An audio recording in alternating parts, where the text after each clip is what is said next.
Welcome, everyone, and thank you for your patience as we, of course, had technology problems. You know, technology is your friend until technology isn't your friend. I'm Jen Shaker, professor and Campbell Chair in Fundraising Leadership in the IU Lilly Family School of Philanthropy.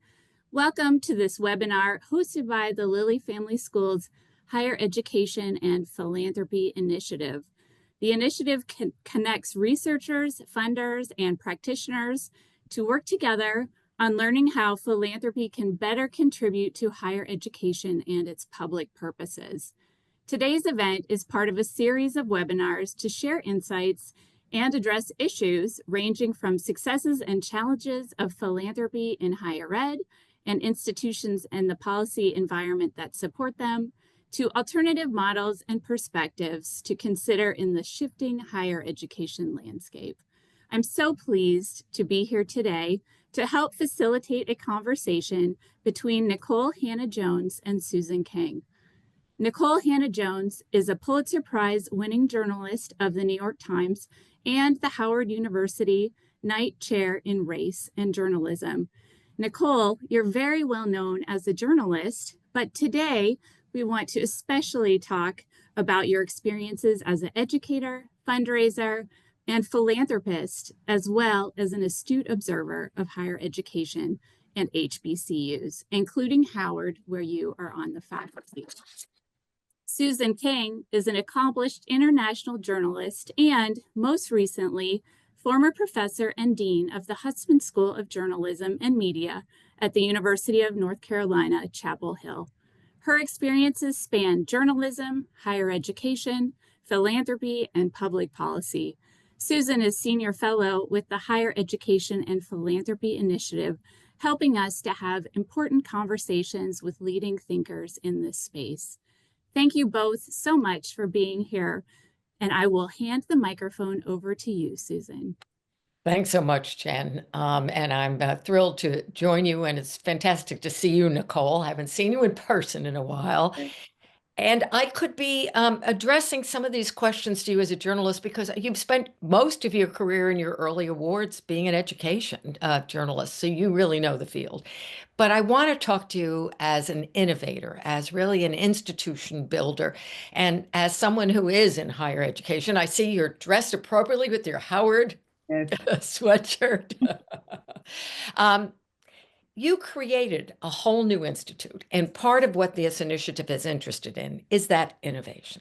Tell us your vision and how you went about really establishing it. Yes, well, so good to see you, Susan, and thank you so much for hosting this conversation. Yes, I founded the Center for Journalism and Democracy at Howard when I came to Howard in 2021. And my vision for the center was really twofold. When I made the decision to come to Howard and become a Knight Chair at Howard, I didn't want to just secure an opportunity for myself. I wanted to use that opportunity to bring resources to a larger purpose, which is really trying to bolster historically informed investigative reporting at Howard and the diaspora of historically Black colleges that offer journalism as a degree or a field of study. And then I also wanted to really try to push our field to engage in pro-democracy journalism. As you know, journalism has had many, many challenges in the Trump era. And one of those challenges is how do we report on political imbalance when we are supposed to be objective, when we kind of have as a inherent value balance in covering politics, but what does balance look like when your political system is very imbalanced? So I also wanted to kind of be a training ground and a force for shaping how journalists should be thinking about covering democracy, covering eroding democracy, and covering our politics in this day and age. So that's the organization that I'm building at Howard right now. And I want to ask you about the funding, but I have watched via the great opportunity that streaming now has for the last 3 years.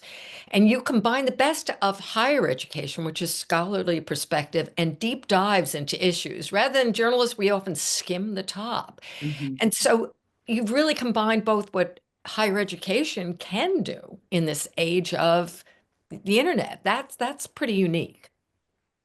Yes, I mean, I think it's so we sorry.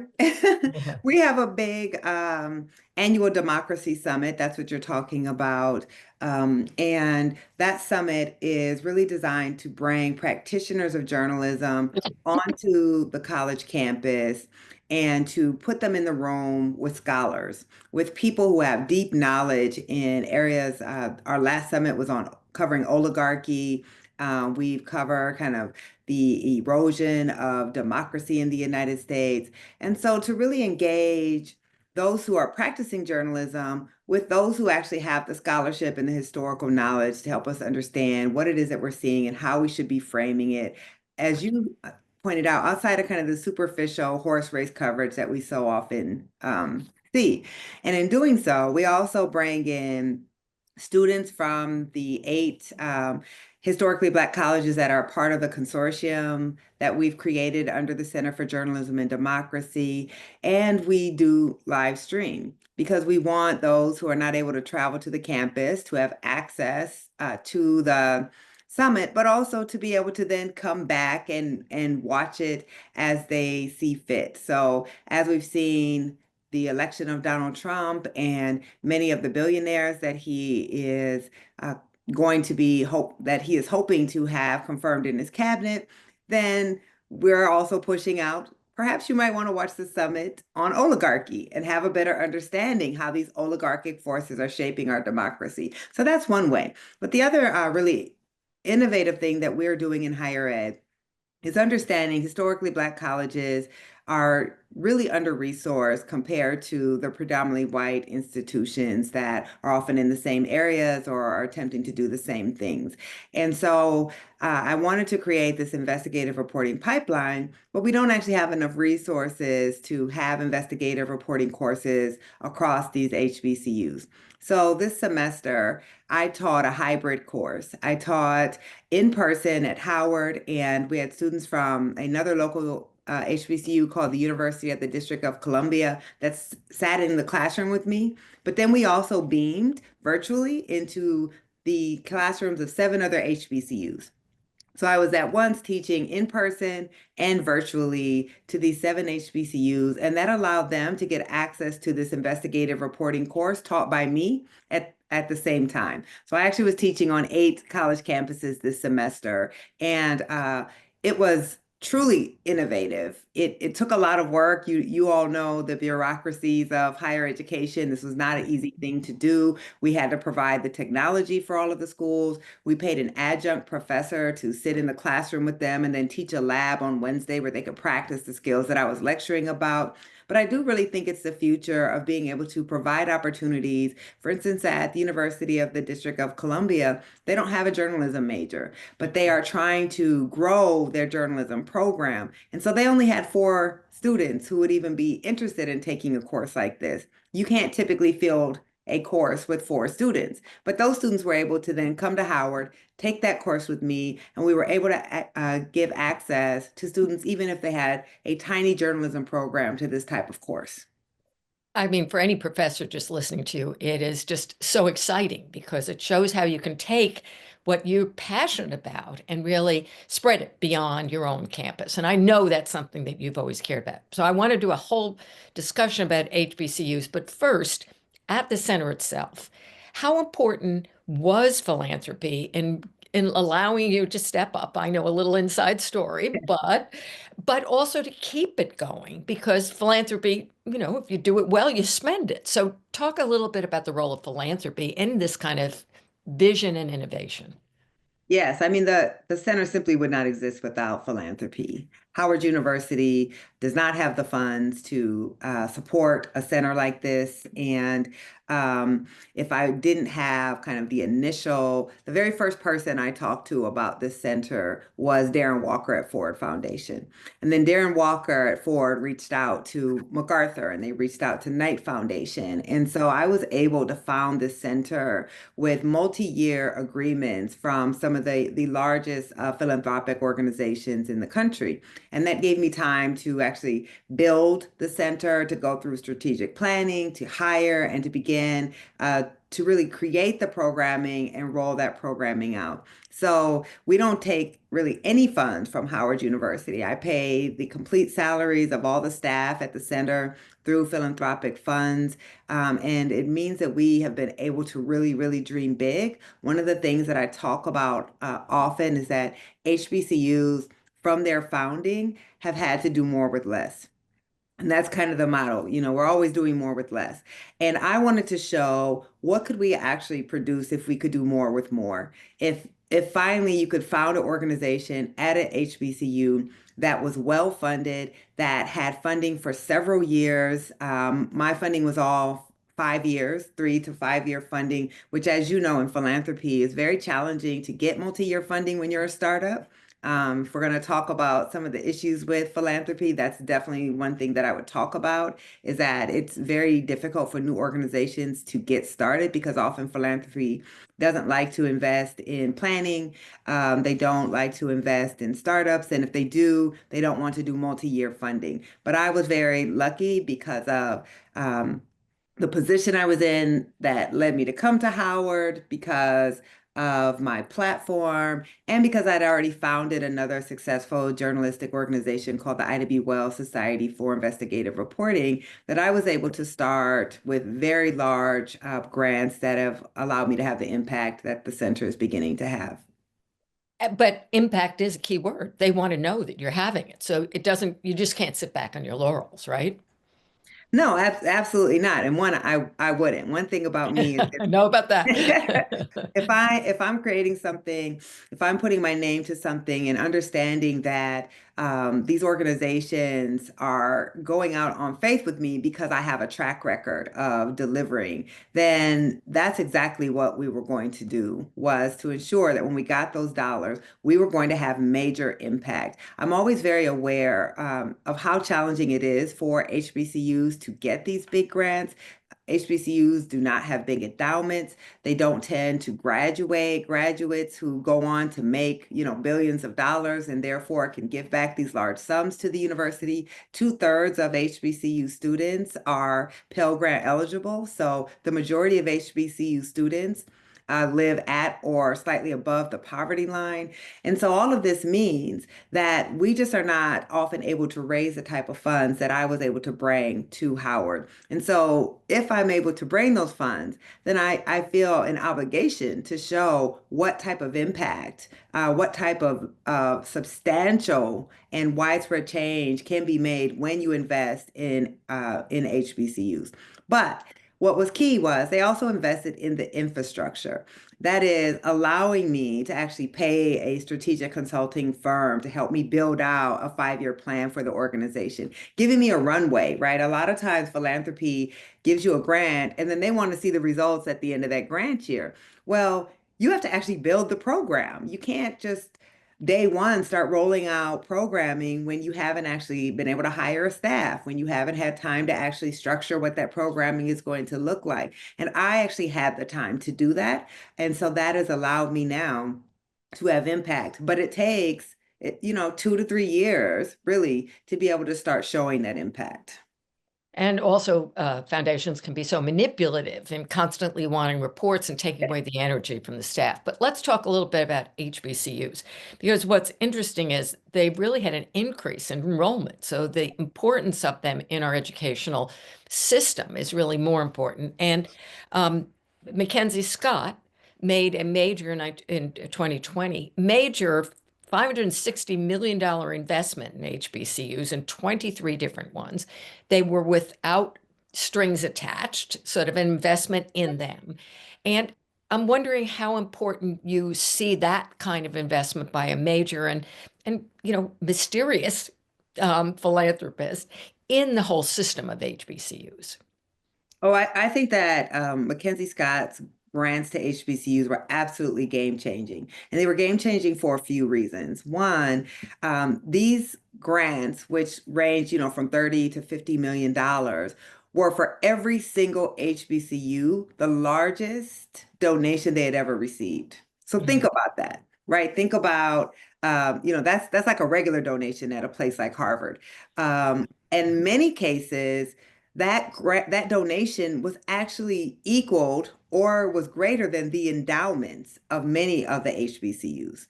So it shows you kind of how much HBCUs struggle to be able to build resources because of this long history of not being equally funded, of really serving those who are coming from the working class. So it was a game changer. But what was really critical outside of the amount that she gave was that it was no strings attached. Because you'll see oftentimes that you'll see some type of announcement about HBCUs getting some major donation. And then you'll see a story about, well, why do their dorms are falling apart, or they're not able to lower tuition costs. But that's because, as you know, you might get this massive donation, but that donation can only be spent on certain things and not actually on maybe what are the greatest needs of the university. And so this was a very liberating grant because the universities could spend it on however they wanted. Some of them used it to wipe out student debt for students, which Black students graduate with the highest amount of student debt, and at HBCUs it tends to be even higher. Some use it to build endowment. Some use it to fix up facilities that had been going into disrepair. So that freedom to use that money how they saw fit was really critical, but also very rare. So talk to me a little bit about why you see HBCU is so important, because you do have the perspective of someone who has covered education. But you went to two iconic universities, Notre Dame undergrad and UNC for your master's degree, two very established, lucrative, well-endowed universities. Yeah. And I know that you've always had a spot in your heart for the importance of an HBCU. Why? Absolutely.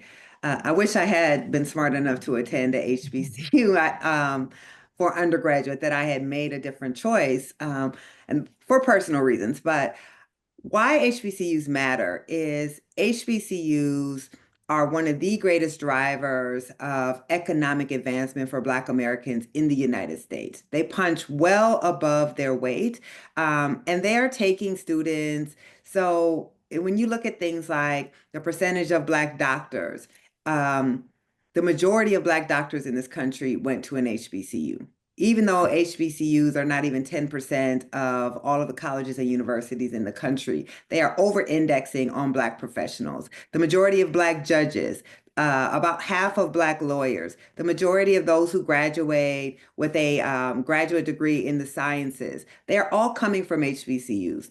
And so we know that HBCUs have figured out how to serve a population that has long been marginalized in PWIs and that has struggled to really find success in those areas that can really transform them economically. HBCUs, one of my very first articles that I wrote when I came on at the New York Times a decade ago was how a small university in New Orleans called Xavier University produces more Black doctors than any other college in the country. And that includes a place like Harvard, Yale, Michigan, UNC, Chapel Hill. And what it was instead of trying to weed out students, instead of trying to say you may not be as academically prepared, so you don't have a place here, they actually embrace that type of student. And they understand that we have a fundamentally unequal K-12 system, which means that students may come in with lower test scores. They may not have as much base knowledge, but it's not because they had a lack of ambition or intellect. It's that they have been failed in an unequal system and they're trying to make something of themselves. So HBCUs, you often hear in medical school, the instructors very early on will say, look to your right, look to your left. Only one of you will be here at the end of this. HBCUs have an opposite philosophy, which is look to your right, look to your left. If one of you is not here at the end of this, we have failed. And I think that that is really what makes HBCU so special, is they are designed from their inception to uplift the race and therefore to provide opportunities for Black students, no matter their level of academic preparedness. And they do that very well.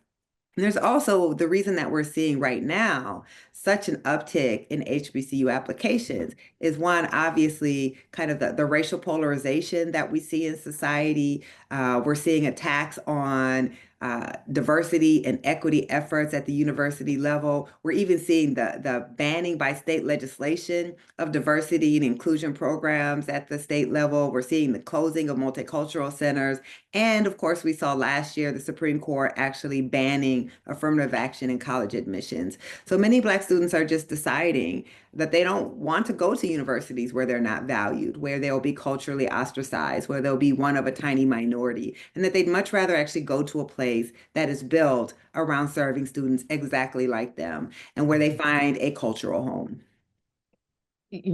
I think you described that. I want to push it one more slot. I went to an all-women's college, so I know the power of being able to have responsibility at every level of the university. I wasn't That's right. competing with men, so it was very affirming. But there are some people, particularly in this moment of partisanship, as you say, racial polarization, who say, "Oh, it's segregated." You know, the HBCUs are segregating Black and other students of color. Respond to that kind of notion. Yeah, that's easy to respond to. So historically Black colleges, that is an official designation, which simply means that these were colleges founded to serve Black students prior to Black students legally having the right to attend any university in the United States. So prior to the passage of the civil rights laws in the 1960s, where Black Americans were legally excluded from many universities, including my alma mater, the University of North Carolina at Chapel Hill. But it's a designation. HBCUs actually from their inception have been open to all students. Unlike predominantly white institutions that had official policies of exclusion, HBCUs have never excluded anyone of any race, though they were set up to serve a specific race of people. And today, of course, anyone can attend a HBCU. There's even one HBCU in West Virginia that is majority white. Oftentimes, I lived in Durham, North Carolina when I went to UNC. The law school at North Carolina Central was actually a majority white law school. We have the ability to admit anyone, and they do admit anyone. But most people who want to attend a HBCU, most applicants who want to attend an HBCU are Black Americans. So it's not segregation any more so than a white student going to the University of North Carolina at Chapel Hill or going to the University of Michigan or going to Indiana University is segregating. So let's talk about our most recent election. You mentioned the affirmative action Supreme Court justice. I'm going to quote Dan Balls, who is a well-respected political Washington Post reporter, and he said the fault line in this election was higher education, that those without higher education gave President Trump a higher 14 percentage point lead. Is higher education, just the concept of getting a college degree, really in trouble? I don't think so, because what I always find interesting is all of these people, including politicians, who have kind of, I guess, considered this an election that was trying to, how do I want to put this? The fact that so many of the people who said that this was kind of a almost like a ballot measure on higher ed and whether people with advanced degrees or just a college degree are out of touch with regular Americans and that we have to do something about that divide. We do have to do something about that divide, but everyone who says that has gone to college and they want their own children to go to college. And they actually believed for themselves, very much so, in the power of education. Now, I do think we have an issue with social class in this United States. Not only are we seeing increasing racial polarization, but we're clearly seeing increasing economic polarization. I think many people who don't have college degrees feel left behind. That's because they are being left behind. But I think the answer is not that there is a problem with people who have been able to achieve higher education or a problem with higher education in general. So I, I I think many people have been trying to figure out exactly how did we get the election results that we have, and I think there are a lot of economic reasons that have led to that. But what I always say in response to that is if it is simply about a divide between the university, those who are college educated and those who are not, how do you explain the Black vote? How do you explain the fact that the Black vote, which is disproportionately working class, which is disproportionately not able to obtain higher education, which has the most economic anxiety out of every group in this country, that they did not vote for the Republican Party? You know, it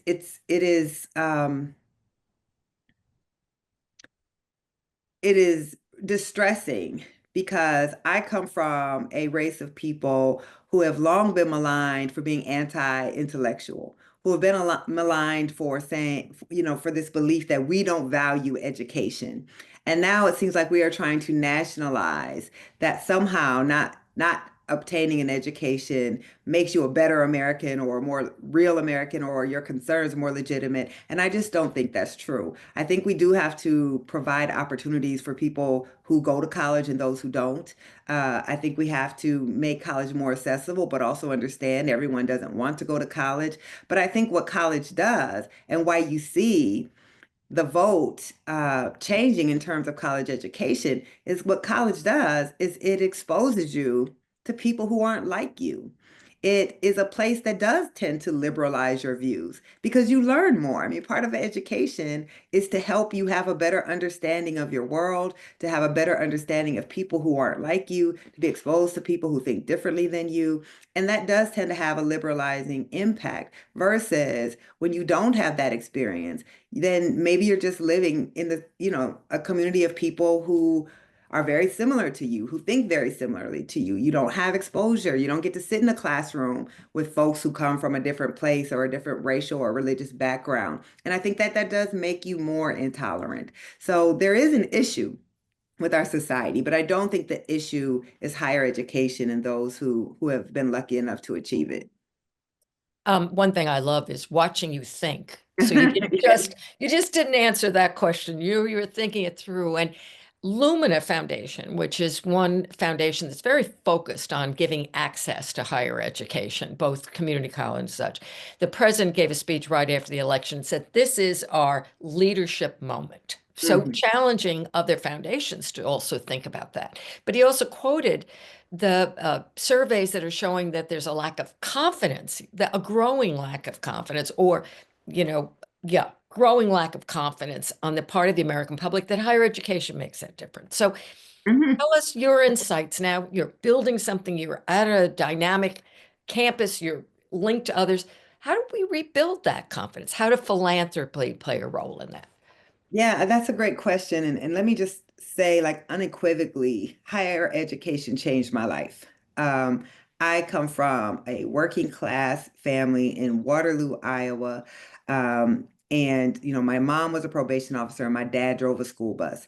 I didn't have connections. I didn't have someone who could call and get me an internship or get me a good job. I might have been able to get a job at the bus garage through my dad or a good, decent union job, maybe. And so higher education is what allowed me to become the person that I am, to transcend my circumstance and to make my own connections, and then to be in a position to provide opportunities for other people. So I I believe in the power of higher education. It's not a panacea, but I believe in it.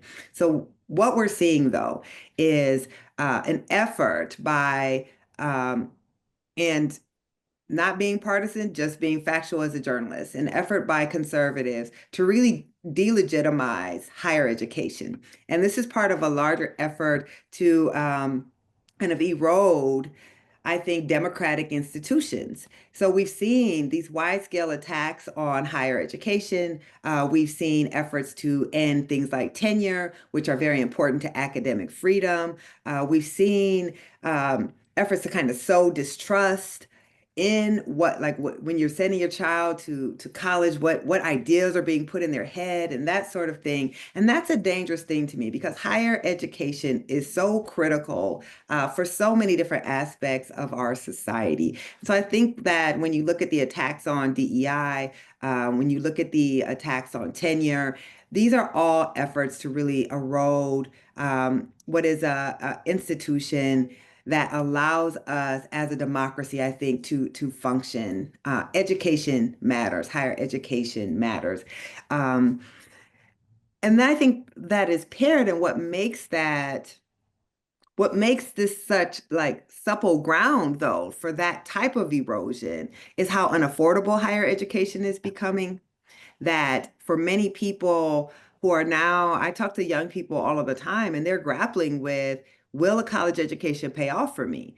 If I go to college and I have to graduate with $70,000 in debt, and then go into a job that's not paying me very well, or where there's no stability in that job, is it actually paying off for me? And I think decreasingly, it is hard for us to say, yes, it absolutely will pay off. So we do have to do something about college affordability. It becomes harder and harder when you see, tuition rising and the state and the federal government is paying a smaller and smaller proportion of that tuition, that we will start to think about college as once again being part of only accessible to the elite. I mean, we are at the flagship public university of Indiana. I, of course, went to the flagship public university at the University of, or at in North Carolina, and these were institutions that were supposed to be low tuition institutions, right? This is why they are public schools, is to make public education accessible. But now we're seeing, once you add together tuition, room, and board, that these are functionally private institutions because they are becoming so unaffordable. So I think if you want to simultaneously say that these are public goods, that education matters, that higher education matters, then we have to do something about the unaffordability crisis, because that does lead more to that polarization, to the sense that college is only for the elite. And that even if I somehow, as someone from the working class, am able to get into one of these institutions, I'm going to have to take out crippling amounts of debt to do so. And I'm going to always be at a disadvantage because of that, even if I manage to graduate. I mean, I personally know people who have been paying student loan debt for 40 years. Mhm. That's immoral. And we Yeah. just can't keep asking young people to sign on a dotted line for an education that's going to cost them more and longer than it would cost to pay off a mortgage. Plus, America won't benefit. I mean, we need all the talent we can That's in the constantly, more complicated world.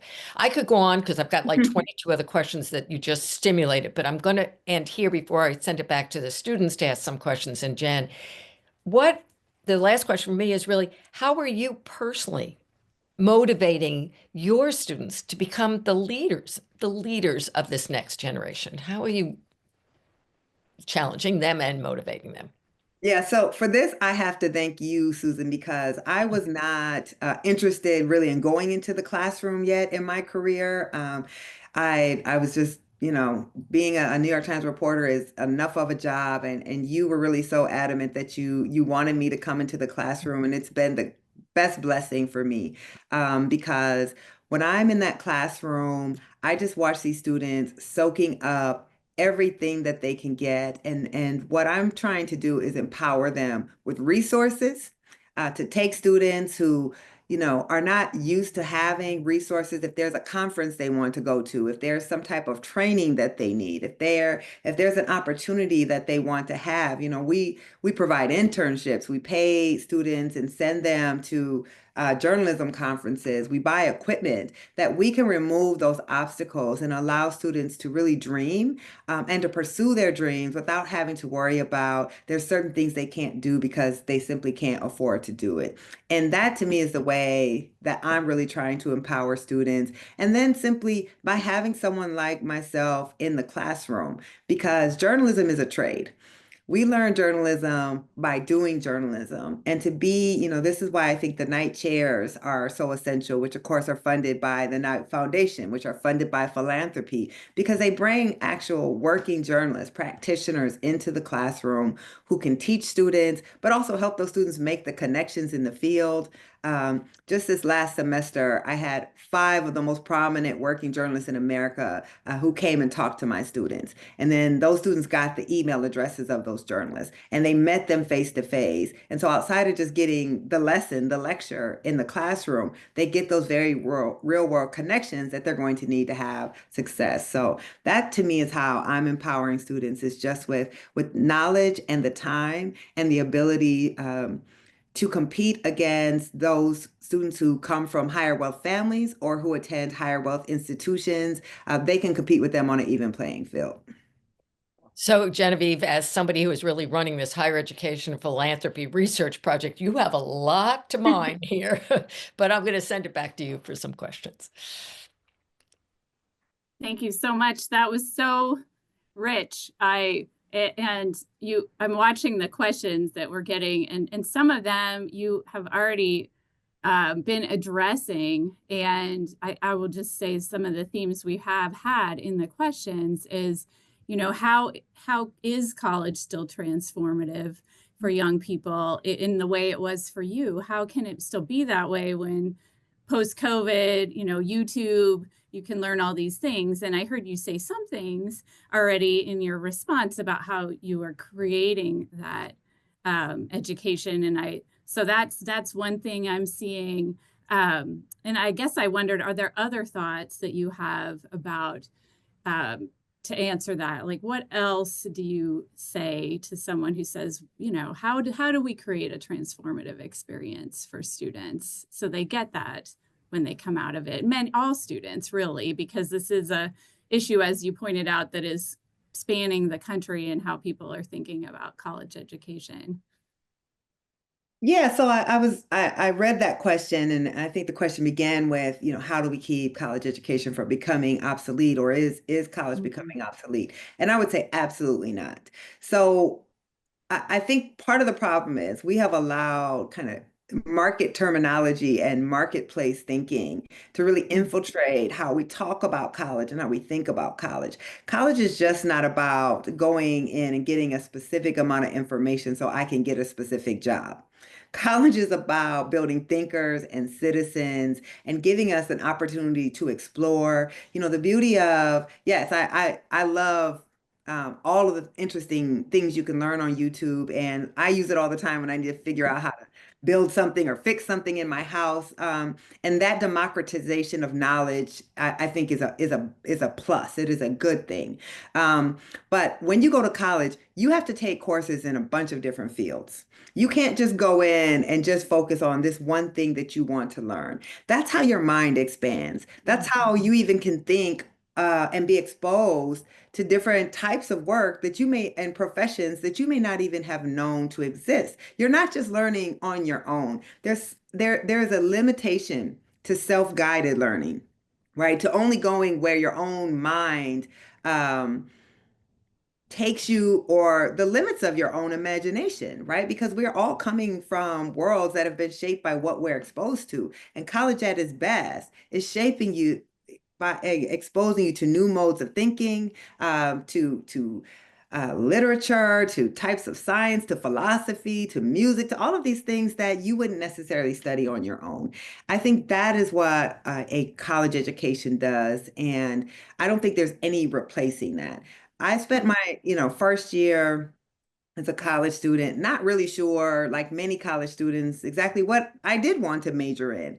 So I was just taking a bunch of courses in a bunch of things. And I still have all of my books from these literature courses I was taking, or these Black Studies courses I was taking, or, I took a class on human sexuality. I would have never gone online and read the reading for a class like that. But you're perusing your course catalog and you're finding, wow, I'm really interested in that. Or, I wonder what that's about. That to me is college. And then if you're smart, hopefully you'll also be learning something that can make you money one day, right? You'll also find out what is that thing you want to actually study and get expertise in and build a career around. But I really think we have to go back to understanding that colleges are more than about creating little bots who can go out in the world and, you know, become worker bees. That it is about building our fuller sense of humanity and our greater understanding of ourselves and where we fit into it and building citizens. And that role to me will never change. As long as we don't allow kind of ultra partisan politics to really transform the university into a place that doesn't allow that, right? We can look at what's happening with New College in Florida. We can look what's happening in my old university system in the University of North Carolina, where you do have partisans who are really trying to limit what the university can be. And I don't care what our politics are, we have to fight back against that. These flagship universities used to be a pride, the pride of a state, that we had these kind of hallowed halls of learning, and they have never been perfect and they never will be perfect, but they are a great societal good. And you just can't get that from YouTube. And the last thing I want to say on that is and we learned this during COVID, there's something to being in community and in a community of learners that simply cannot be replicated in the virtual sphere. It's those impromptu conversations that you have, right? It's the sitting in class and just naturally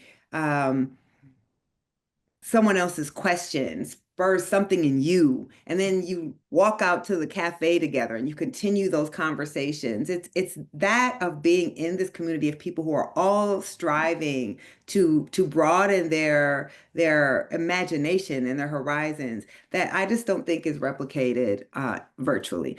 That's why I don't teach virtual classes, and I think a lot of professors, even though it's convenient, and in some cases like this, it allows me to be at home and talk to you all, and I think that's good. But I don't think even in having this conversation, you know, when I give public talks in front of a live audience, there is a give and take that's just not impossible in this format, right? There is a connection that you're able to make in a way that you cannot make virtually. And so we should use both of these things.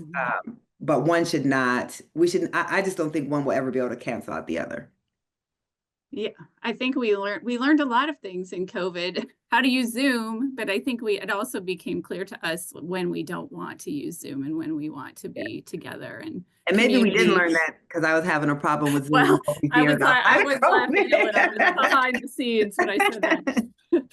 Well, when you were answering, I was thinking that in your answer, you spoke to so many of roles of philanthropy. So to bring it back to philanthropy, things that we think about philanthropy does for society, and those things, the list includes things like build human potential, foster pluralism, build community, promote equity and justice. So in your answer, you are tying for us higher ed right back to philanthropy, like we do with this initiative. And so I was also thinking about, you know, your roots as a philanthropist, because you are a philanthropist, and I teach a 100 level class that introduces students here at IU Indianapolis to giving and serving philanthropy. And we ask them to reflect on their own lives and their own experiences and how they have helped and served and how they have been helped and served. And, you know, so would you switch gears for us a little and talk a little bit about your own experiences with philanthropy growing up, and then perhaps how those things have influenced you in creating the 1619 Freedom School, being part of founding the Ida B. Wells Society, and, you know, pass along some of that inspiration to others listening as well. Yeah, absolutely. Before I do that, though, I do want to challenge a bit the notion of the role of philanthropy, because I think it does depend. So we certainly have one definition of philanthropy that is trying to build pluralism and equity, but that's not uniform, right? And what we're actually seeing right now is some very major philanthropy that is pushing in the opposite direction. And what I've hoped is 4 years, getting ready to be 5 years out from the racial justice protests of 2020 and seeing really this backlash spreading all across our society, not just at the university system, but all throughout our society, that progressive philanthropy would be engaging these issues more than they are. And a handful of conservative foundations are shaping so much of our political discourse right now.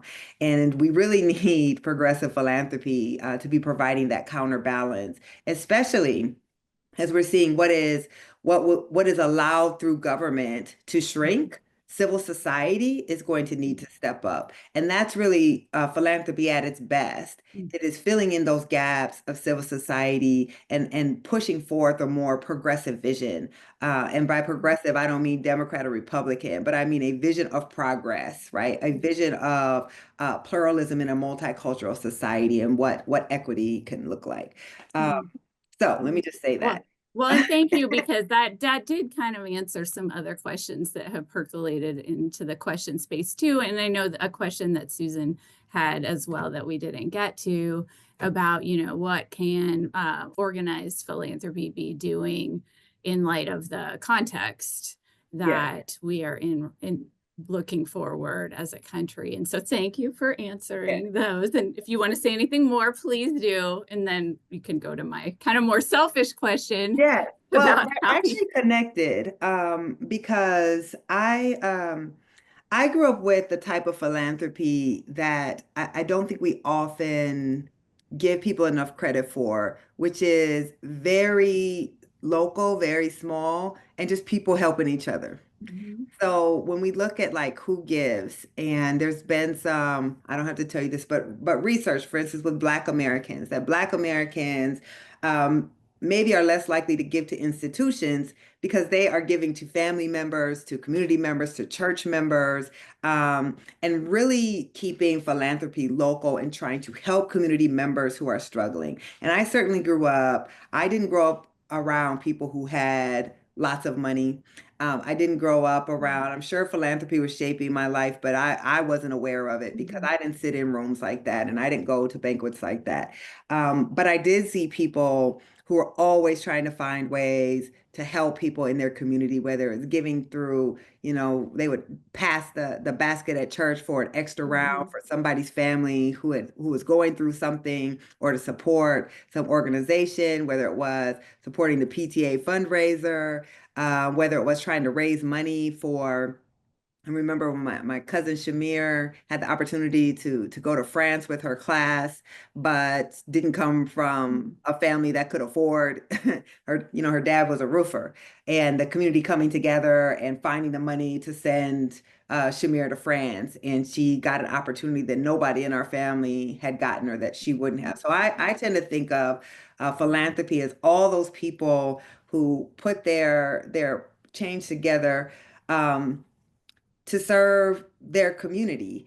And I'll never forget, and this is when I started to think of, I don't consider myself a philanthropist, but I also probably have a very limited definition of what that is.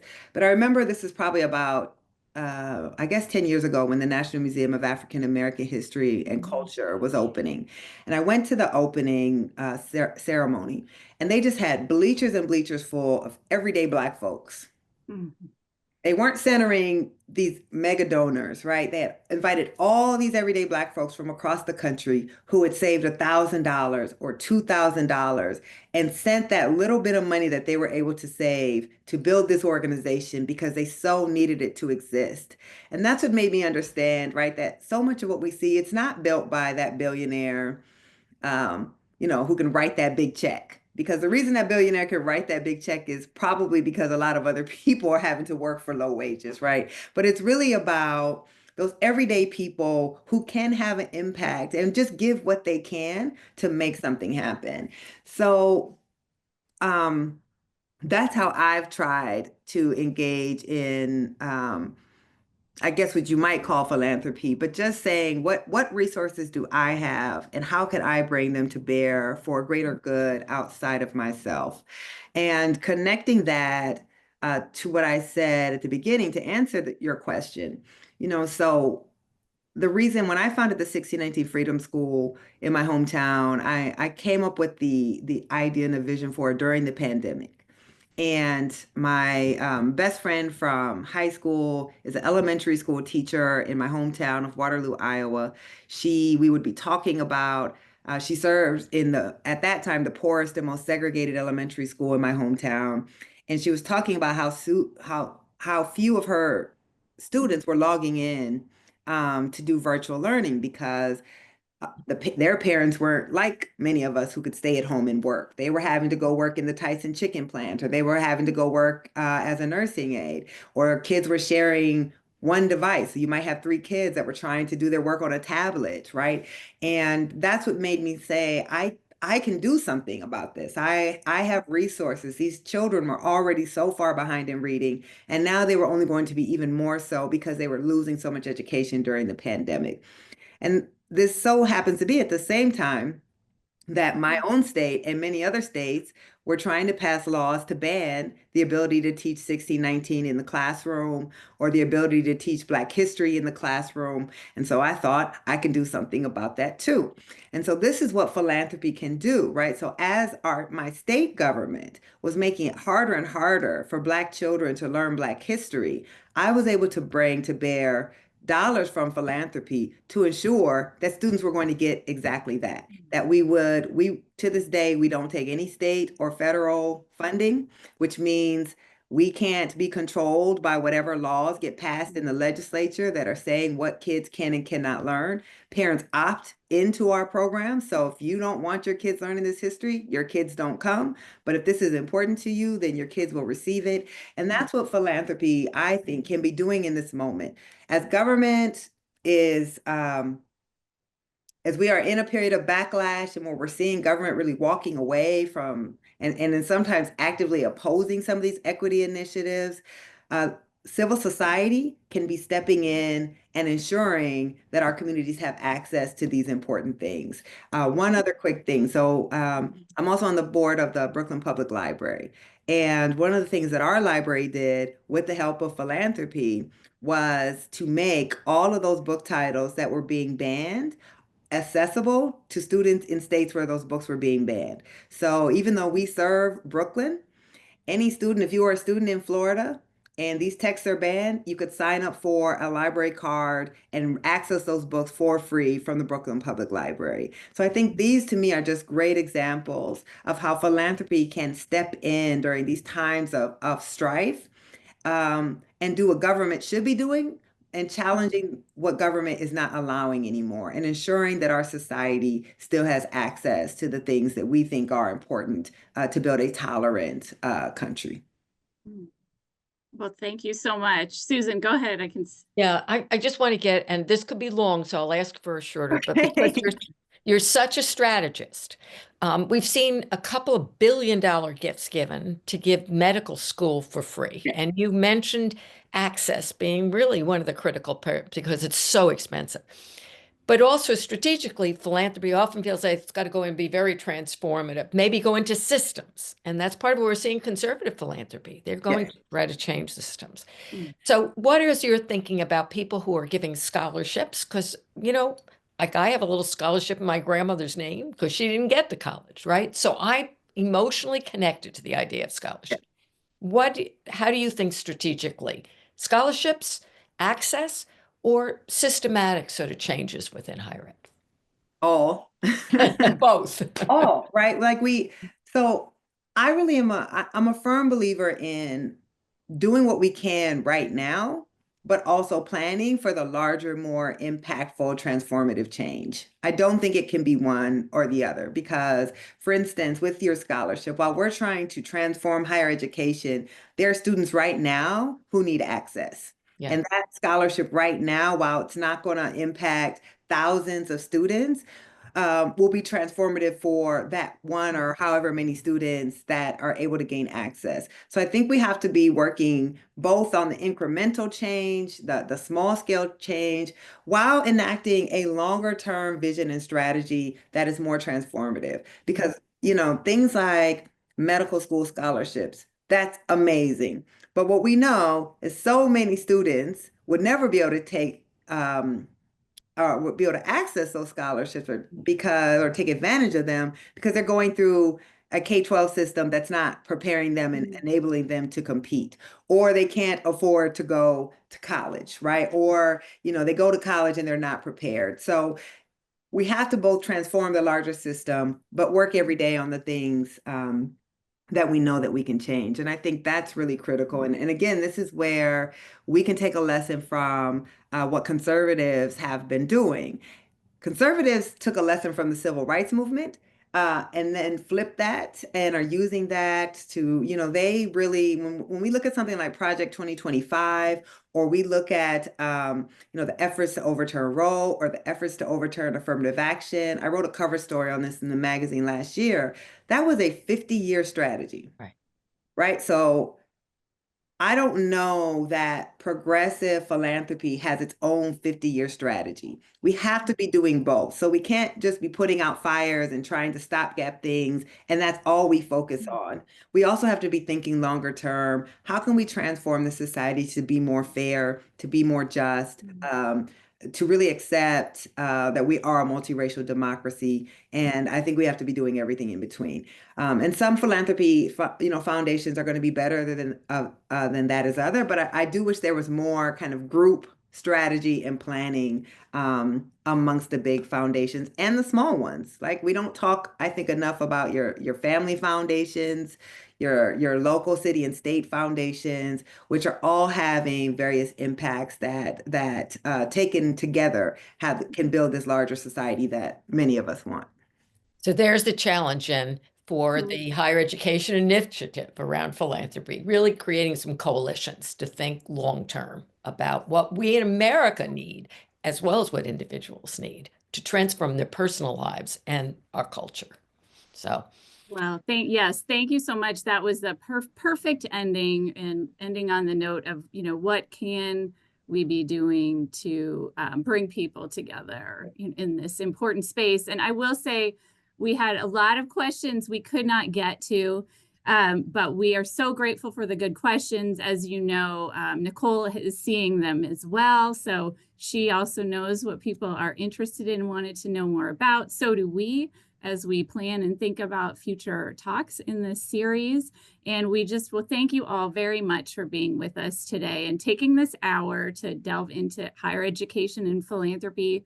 We want to thank our speakers. Please join me in giving Nikole Hannah-Jones applause, and also Susan, and then also all of you with your questions and for being here. This would not be what it was without participation. So thank you all so much, and we will see you next time.